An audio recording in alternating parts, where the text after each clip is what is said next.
जब हजरत जकरिया अलैहिस्सलाम बूढ़े हो चुके थे और हड्डियां कमजोर हो गई थी, लेकिन उनके दिल में अब भी औलाद की शदीद ख्वाहिश थी। मगर उनकी बीवी बांझ थी, यानी पूरी जिंदगी औलाद नहीं हो सकती थी। और फिर अल्लाह ने किस तरह मोजज़े से उन्हें हजरत याहिया अलैहिस्सलाम जैसी नेक और पाकीज़ा औलाद नसीब की। ये उस वक्त की बात है जब हजरत जकरिया अलैहिस्सलाम बैतुल मुक़द्दस की मस्जिद के निगहबान और इमाम थे।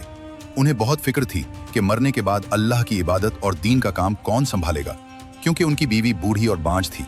एक दिन वो मेहराब में तन्हाई में खड़े दुआ मांग रहे थे। वहां हजरत मरियम अलैहिस्सलाम के पास मौसम के खिलाफ ताज़ा फल देखे, गर्मी में सेब, सर्दी में अंगूर। जकरिया अलैहिस्सलाम ने पूछा, मरियम, ये फल कहाँ से लिए? उन फलों का तो अभी मौसम ही नहीं है। हजरत मरियम ने मुस्कुराकर कहा, अल्लाह की तरफ से है ये सब। अल्लाह जिसे चाहे बेहिसाब रिस्क देता है। ये देखकर जकरिया अलैहिस्सलाम के दिल में उम्मीद जाग उठी। उन्होंने फौरन अल्लाह के सामने हाथ उठाए और रो रो कर दुआ मांगी, ऐ मेरे रब, मेरी हड्डियां कमजोर हो गईं, सर सफेद हो गया, मैं तेरी बारगाह में कभी खाली हाथ नहीं लौटा। मेरी बीवी बांझ है, मुझे डर है कि मेरे बाद कोई नेक वारिस ना हो। ऐ अल्लाह, मुझे अपनी तरफ से पाकीज़ा और नेक बेटा अता फरमा। दुआ मांग ही रहे थे कि अचानक फरिश्ता आया और खुशखबरी सुनाई, ऐ जकरिया, अल्लाह तुझे बेटे की बशारत देता है, इसका नाम याहिया होगा। इससे पहले इस नाम का कोई नहीं रखा गया। जकरिया अलैहिस्सलाम हैरान हो गए, बोले, ऐ अल्लाह, बेटा कैसे होगा? मैं बूढ़ा, बीवी बांझ है।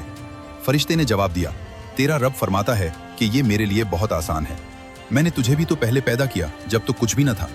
जकरिया अलैहिस्सलाम ने कहा, मुझे कोई निशानी दे।